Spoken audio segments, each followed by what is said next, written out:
Arestado ang 3 sospek sa panloloko online sa Camarines Sur at Camarines Norte. Mga inaasahang maghahain pa ng mga reklamo tungkol sa hindi dumating na parcel.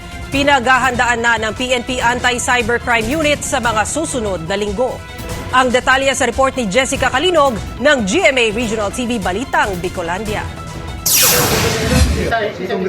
Bago pa man pumasok ang bagong taon, natuldukan na ang ginagawang pangingikil ng pera ng isang 41 anyos na lalaking residente ng Barangay San Francisco, Naga City, Camarines Sur. Sa ginawang entrapment operation ng Regional Anti-Cybercrime Unit ng PNP, naaktuhan pa ang sospek na kinukuha ang 5,000 pesos mula sa isang remittance center sa lungsod. Nagsusulisit yung nga natin dyan na congressman, pinagsolicitan niya. Nagbigay naman, kaya lang, nung huli na, tinatakot niya na kung hindi ka magbibigay sa akin ng 30,000, so sisiraan kita. May mga ganong conversation.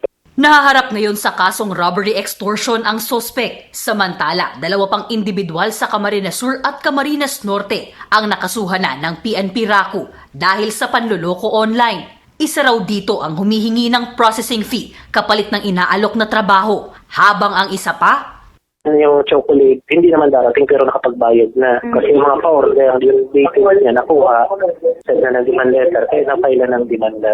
Mga 300,000.